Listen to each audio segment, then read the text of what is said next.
Good evening, everyone. My name is Sara Beeks, and I will be covering a public health briefing for Central District Health on antibiotic-resistant gonorrhea. So in today's presentation, this is our following agenda. We'll be covering the infectious agent, susceptibility, testing, the infectious window and contagion, and then some importance, education, prevention surrounding this infection.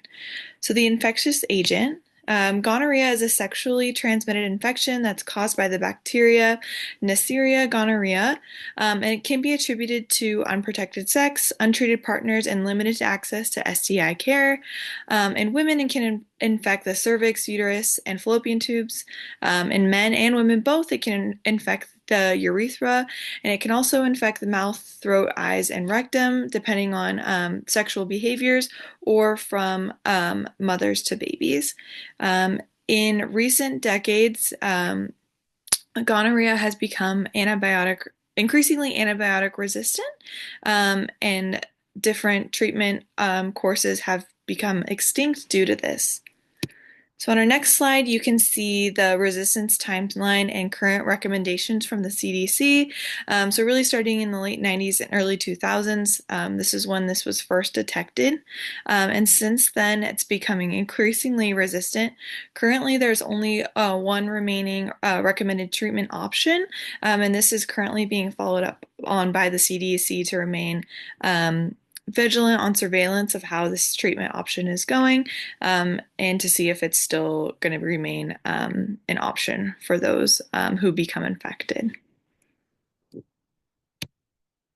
Susceptibility.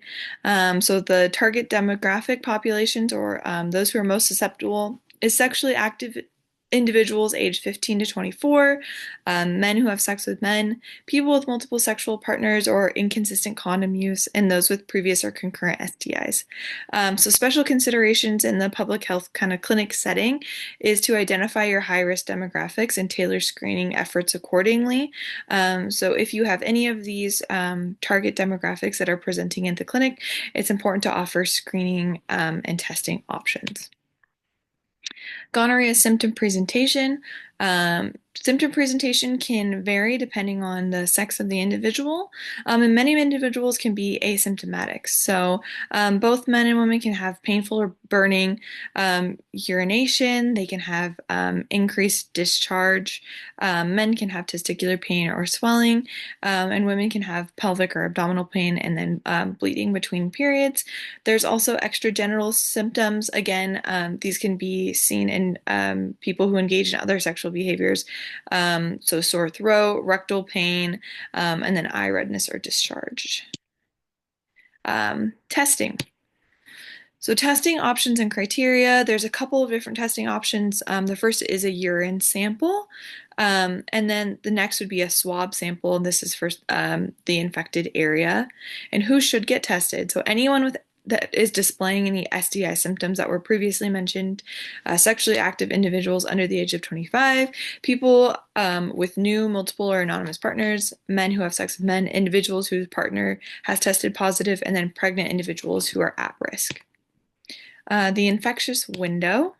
The infectious window includes the incubation period of 1 to 14 days after exposure. The individual is contagious from the onset of the infection until treatment is completed, and sometimes retesting is necessary. People who are asymptomatic can remain infectious, and then reinfection is possible if a partner remains untreated. So finally, importance, education, and prevention. So for clinical staff at the health department, there's some occupational exposure risks, so that definitely presents the need for appropriate personal protective equipment. Prevention, again, just standard precautions, gloves, and hand hygiene, and avoid direct contact with specimens during testing. For patients, gonorrhea can lead to secondary conditions, so infertility, pelvic inflammatory disease, and other other conditions.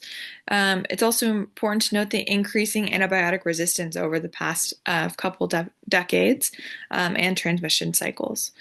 Prevention on the patient side includes consistent condom use, partner notification and treatment, and regular STI screening. And education, both for clinical staff and patients, again, is just following emerging trends about antibiotic resistance and gonorrhea, and then just noting compliance with antibiotics and other treatments. Thank you so much.